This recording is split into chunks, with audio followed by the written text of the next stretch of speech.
Hola! J'espère que vous allez bien. Aujourd'hui, on se retrouve dans une petite vidéo tag livresque, pour en apprendre un peu plus sur moi. Il y a une trentaine de questions. Je vous mettrai le questionnaire dans la description de la vidéo. N'hésitez pas à aller voir. Comme ça, ça évitera. Je vais quand même peut-être essayer de mettre les questions au fur et à mesure. Mais vu que je vais essayer d'enchaîner, vu qu'il y a 33 questions, on va essayer de ne pas perdre trop de temps pour faire une vidéo ultra longue. La première question, c'est plutôt corné ou marque-page? Alors clairement, marque-page. Je veux pas corner le livre, je veux pas l'abîmer, donc non, marque-page. As-tu déjà reçu un livre en cadeau? Oui. D'ailleurs, j'ai encore cette année rempli ma wishlist de Noël avec quand même pas mal de livres cette année. L'année dernière, il y en avait un peu moins, il y en avait quelques-uns, mais pas des masses.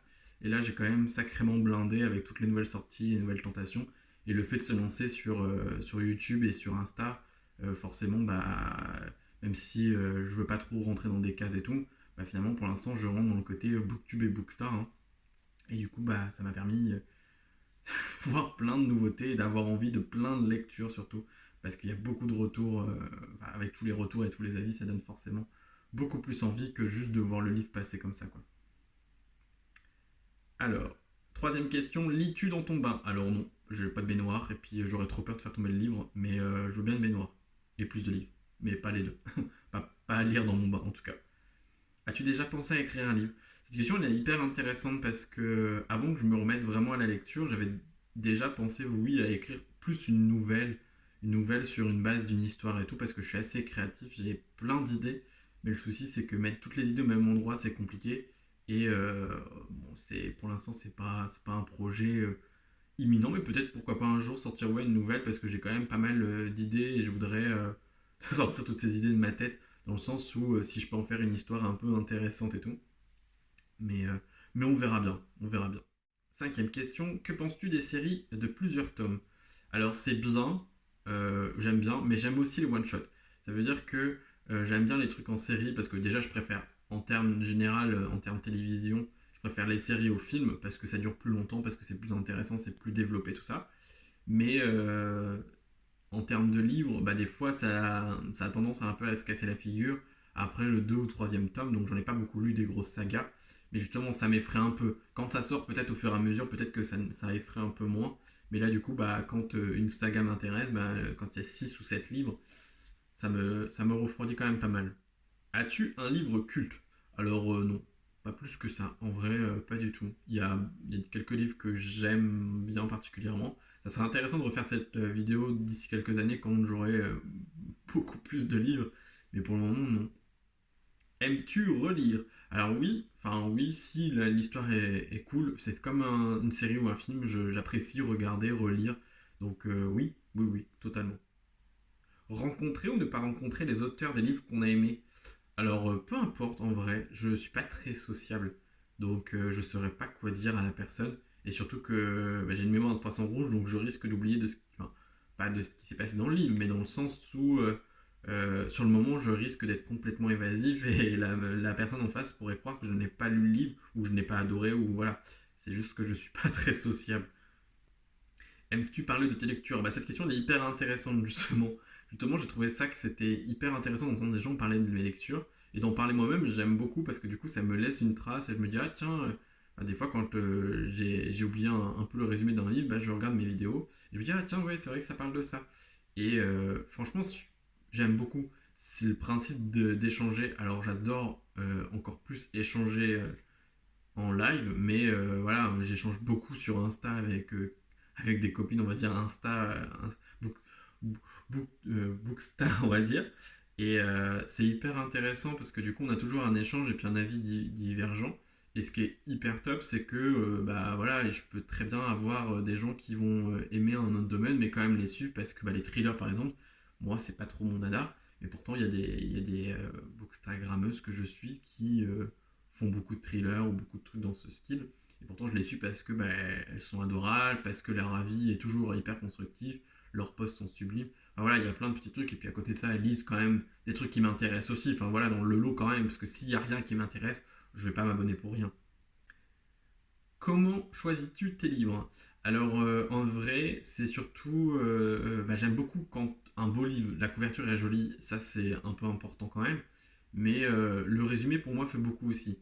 Ça veut dire que si le résumé m'accroche pas, ça va être difficile. Après, voilà, j'ai suivi aussi des livres où j'ai suivi aveuglément des avis et ça a été des très bonnes surprises et tout. Alors que je pense que j'aurais lu que le résumé, ça m'aurait pas forcément donné envie.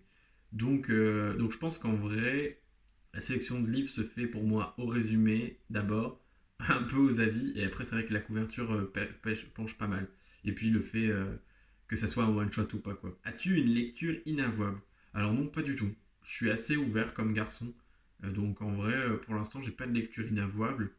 Enfin, je vois pas trop ce qu'elle voudrait dire dans le questionnaire par inavouable.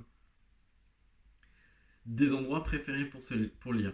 Alors oui, enfin oui et non, d'un sens. Je lis beaucoup dans le canapé ou dans le lit et dans ce fauteuil-là. Parce que du coup, j'ai récupéré ce fauteuil-là il n'y a pas très longtemps et j'avoue que lire comme ça au pied de la fenêtre, à côté du chauffage, parce qu'il est près du chauffage, normalement, c'est hyper agréable le matin avec un petit plaid et tout. Et franchement, j'aime beaucoup. Question 13. Un livre idéal pour toi serait euh, Là, on va dire. Pourtant, j'ai essayé de réfléchir aux questions avant de tourner. Bah, un livre idéal, pour moi, c'est un roman plein de fantaisie, où il y a un peu de. Enfin, il y a quand même pas mal d'action, mais où tout se finit bien. Et. Enfin, oui, oui, de toute façon, souvent tout se finit bien, mais dans le sens où que, voilà, j'adore la fantaisie, j'aime beaucoup les milieux riches, j'aime beaucoup les femmes badass dans les. Enfin, pour moi, j'aime pas qu'on représente les femmes en tant que sujet faible. Du coup, bah, j'adore quand c'est des héroïnes hyper badass et qui s'emmouragent pas d'un mec ou d'une meuf, hein, peu importe, mais qui voit plutôt son combat dans le sens où voilà, on est plus intéressé par le combat de la personne que plutôt son histoire d'amour avec Pierre ou Paul-Jacques ou Jacqueline ou Bertrand ou tout ce qu'on veut. Mais et voilà, pour moi, c'est pas ce qui me tente le plus. Pourtant, j'aime bien de temps en temps. Enfin, par exemple, Airstopper, c'est une histoire d'amour et j'ai beaucoup aimé. Donc ça dépend en fait. Je pense que ça dépend, mais en vrai, pour moi, un truc idéal, c'est ça. C'est vraiment une femme badass dans un milieu fantasy qui combat, qui s'en sort, qui devient puissante. Enfin, voilà, on va dire ça comme ça. Lire par-dessus l'épaule de quelqu'un. Alors, pas du tout. Non, moi c'est tout seul, c'est pas. J'aime pas qu'il y ait quelqu'un qui soit au-dessus de moi à côté à lire ou à regarder un truc, je trouve ça hyper désagréable. Alors, télé, jeux vidéo ou livre. Euh, En vrai, je suis autant consommateur de télé. Enfin, pour moi, la télé, ça va être tout ce qui va être série et tout ça. Ou YouTube, par exemple. Enfin, parce que du coup, moi, ça passe. Enfin, voilà, je me comprends. Pour moi, télé, jeux vidéo ou livre, s'il fallait classer, euh, je mettrais quand même télé. Et ces derniers temps, livres et jeux vidéo, malgré que je pense que les trois se valent en vrai. Parce que j'aime autant les jeux vidéo que j'aime les livres. J'aime beaucoup les jeux vidéo et c'est vraiment une. Enfin, ça a toujours été en fait les jeux vidéo. J'ai grandi avec ça donc voilà. Et les séries, bah, je m'en tape tous les jours de toute façon, donc comme les livres au final. Je joue pas tous les jours, donc on va dire que les jeux vidéo passent en dernier. Mais voilà, je regarde beaucoup de séries tous les jours, je lis presque tous les jours et je joue rarement. Mais voilà. Alors, question 17. Lecture en musique, en silence ou peu importe. En vrai, peu importe. La musique, pour moi, ça va être un truc un peu un fond sonore, un peu genre la pluie ou des petits trucs de jazz, enfin, des trucs tout doux qui, voilà, qui te laissent un peu emporter dans la lecture. Ça va pas des trucs avec des paroles parce que voilà, je n'arrive pas à me concentrer en fait. Il faut que j'ai besoin de me concentrer. Et c'est pour ça que j'éloigne mon téléphone quand je lis parce que sinon j'ai toujours tendance, s'il y a une notification, à sauter dessus, à regarder. Donc voilà, j'essaie vraiment de me concentrer, d'être vraiment dans ma lecture. Enfin voilà, le but c'est de comprendre l'histoire, c'est pas non plus d'être volage dans tous les sens. Question 18, que deviendrais-tu sans livre? Je pense que la vie elle serait un peu triste parce que enfin, c'est très différent, ça fait fonctionner l'imagination de ouf par rapport à une série ou un film et tout ça. Et par exemple, on peut très bien se projeter un personnage. Enfin, moi, quand je lis un livre, je me projette un personnage. Alors, oui, il y a les descriptions et tout. Et la représentation peut être clairement différente chez certaines personnes. Donc, c'est là que rentre l'imagination. Donc, je pense qu'en vrai, ça serait sacrément triste. Il y aurait beaucoup moins d'imagination. Et il y aurait aussi beaucoup moins de classiques. On va pas se mentir. Il y a dans les livres, moi, je lis beaucoup de fantasy, mais il y a aussi beaucoup d'histoires vraies, d'histoires qui sont relatées, à travers le temps et tout, donc ça reste quand même hyper important le livre. Alors, question 19, si tu achètes un livre sur le net, alors sur internet, hein, parce que ça date de 2015 on va dire, hein, et tu le reçois abîmé, que fais-tu? Alors en vrai, soit je demande une compensation ou un remboursement parce que ça m'embête en fait si je l'achète tout neuf et je le reçois abîmé. Et si auquel cas c'est pas possible, oui évidemment je vais le renvoyer parce que ça m'embête de l'avoir acheté abîmé.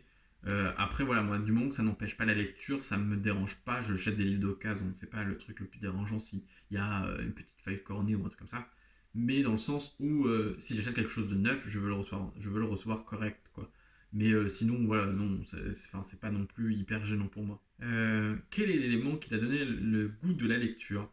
Alors en vrai, je m'y suis mis un peu, enfin, carrément cette année, mais ça fait déjà un an, enfin ça fait déjà depuis l'été dernier, où j'ai découvert un peu une nana sur les réseaux qui vendait un livre un peu feel good d'été, et moi qui voulais toujours me remettre à la lecture parce que bah, je l'ai lu quand j'étais tout petit, enfin j'étais tout petit, quand j'étais beaucoup plus jeune on va dire, grâce à ma grand-mère, parce que ma grand-mère est une très grosse lectrice, et du coup le soir on lisait avant de dormir tout ça.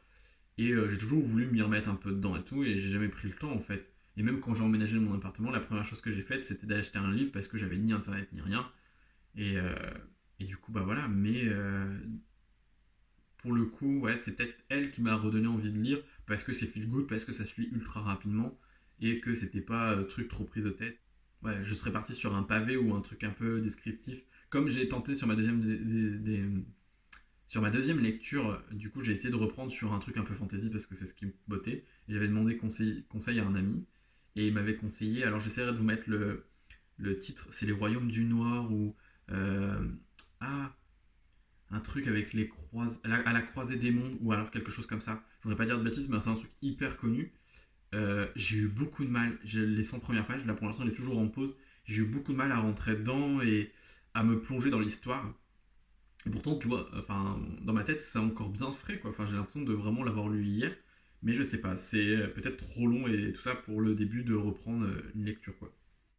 Alors, que pensez-vous des adaptations cinématographiques? En vrai, je pense qu'il faut pas s'attendre à avoir un copier-coller. Je pense que c'est très inspiré, mais on pourra jamais avoir un copier-coller parce que ça reste, enfin, ça dépend des livres, hein, bien sûr, mais moi, je pense que ça peut être hyper cool. En vrai, ça peut être hyper top. Enfin, je pense pas qu'il peut y avoir un bon côté ou un mauvais côté. Le but, c'est de se faire plaisir et voilà, enfin, je vois pas d'objection, quoi. Si tu devais retenir qu'un seul personnage rencontré dans tes lectures, ça serait lequel?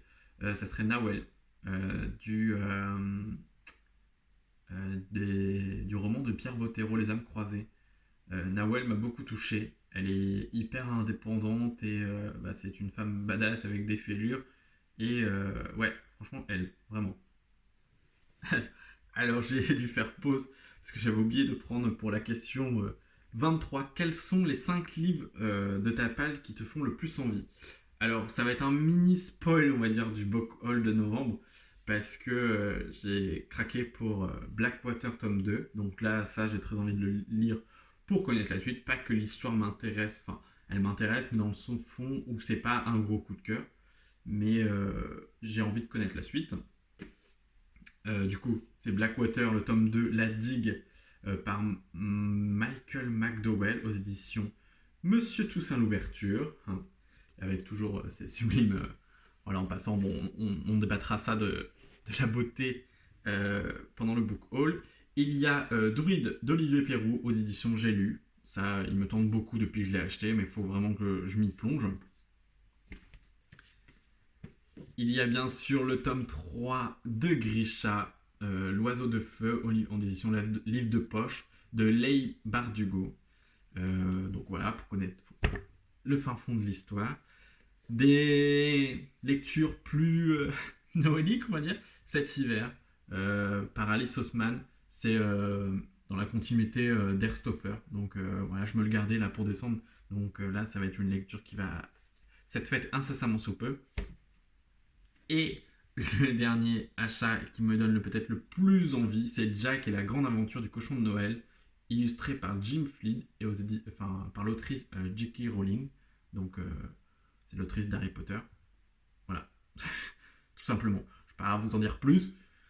On en verra pendant le book haul, mais voilà, ça fait partie des 5 livres qui me tentent le plus de ma pile à lire. Alors, question 24, si tu ne pouvais lire qu'un seul type de livre, lequel ce serait? Fantasy, sans hésiter. Hein, on va passer à une autre question directe. Comment classez-vous vos livres dans vos bibliothèques? Alors moi, c'est par taille. En vrai, je fais par taille, comme ça pour le moment, j'en ai pas énormément, donc pour l'instant, ça reste par taille.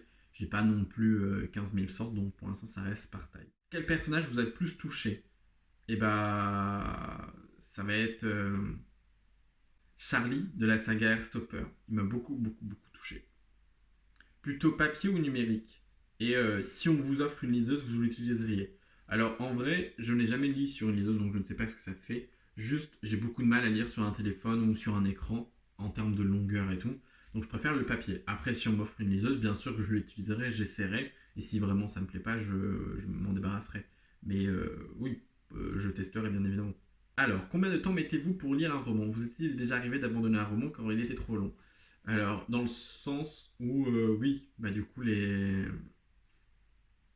roman dont je vous parlais tout à l'heure, j'ai encore perdu le nom, mais je vous remets vite fait la petite fiche là.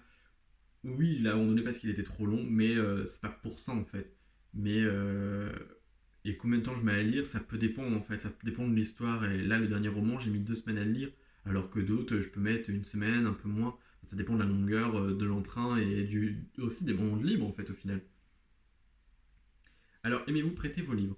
Alors, en soi, si c'est prêté, oui, pourquoi pas. En soi, c'est juste que je veux que la personne fasse attention, auquel cas, si elle me prête quelque chose, je ferai attention. Y a-t-il une chose que vous détestez systématiquement dans un roman? Un trait de caractère, une expression, les longs chapitres. Vraiment. Les trop longs chapitres, non, c'est pas pour moi. Je décroche trop facilement. S'il y a trop longs chapitres, ça m'embête. J'aime bien quand c'est une vingtaine de pages et au moins, voilà, je peux m'arrêter entre deux, quoi. Est-ce que la lecture est le hobby qui me passionne le plus? Alors, oui et non. Euh, oui et non. Enfin, j'aime beaucoup d'autres choses, donc oui et non. Et la dernière question, qui est la question 32, je crois que j'avais dit qu'il y avait 33 questions, mais c'est banda, manga ou roman. Ça serait plutôt roman, suivi de manga, suivi de BD. Malgré que j'adore les mangas parce que c'est format court et c'est illustré, ça se lit rapidement et voilà, c'est top. Enfin, ça reste voilà, top. J'aime beaucoup les BD aussi, mais c'est plus cher et c'est plus rapide en termes de lecture. Mais voilà, les romans, bon, c'est quand même plus cool et plus long et plus descriptif, donc voilà, j'aime beaucoup aussi. Là, c'est tout pour cette petite vidéo. J'espère que du coup, elle vous aura plu. J'espère que du coup, vous aurez pu en apprendre un peu davantage sur moi. N'hésitez pas aussi à répondre à quelques questions, à échanger avec moi dans les commentaires, ça me ferait très plaisir. D'ailleurs, il n'y a pas eu de vidéo la semaine dernière, pour ceux qui auront remarqué, parce que j'ai manqué de temps, donc voilà, tout simplement, je tenais à m'excuser. Mais voilà.